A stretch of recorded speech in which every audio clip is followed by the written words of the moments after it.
Sige na, mister, yapang mo. Ang Para sekretarya. documentary. Ay, ang sa sekretarya, balas ng simbahan, kaya siya na matubang sa aton mo, hindi pa na pare-parehas ng tulgina.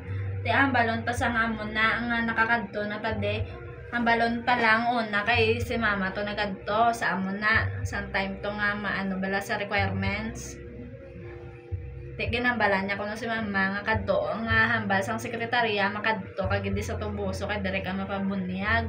Pero hambalon ta sa nga sa Monday bi makadto to. Hambalon ta sa nga nakakadto na tade tapos ginistorya tang pare kag ang sekretarya sa simbahan sa tubuso. Ang gin-advise sa aton hindi ka pwede dire bunyagan kay didto ta mapakasal sa silay. Dapat ang i-advise nila didto ka mapabunyag. Dito ka mapabunyag kay dito man ta mapakasal.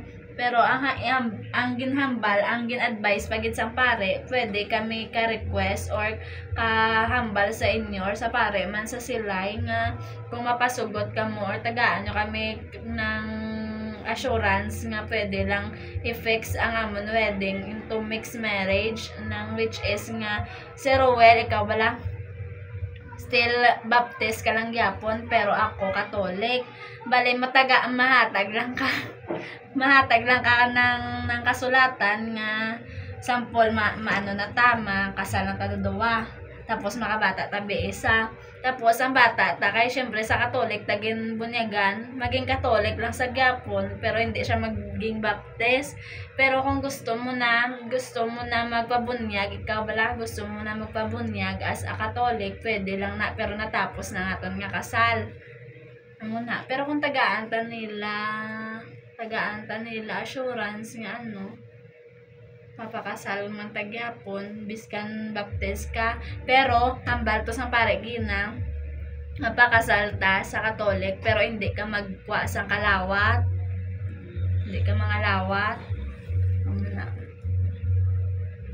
The best option na lang gid kung wala gid gyapon ang sa process tani ang kay maninay na lang gid to sa asawa ni Panoy.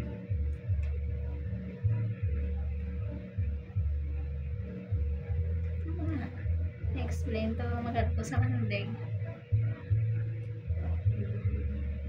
Tapos mambal besang pamambalan pare nga. Oo, pwede lang na nga ma-mix marriage ka mo. Basta still ka lang baptist. Pero hindi kaya maghambangan na bunyagan ka sa baptist, baligin halad ka lang sa baptist, ang gamay ka. Kaya ang tawag yung halad, dugin handog ka lang na iya, wala ka naging bunyagan, wala ka naging bubuan sang tubi. Ang tawag nga bunyag, bubuan ka na di sang tubi, bendisyonan ka as a baptist ka na. Tulog na naman. Tapos,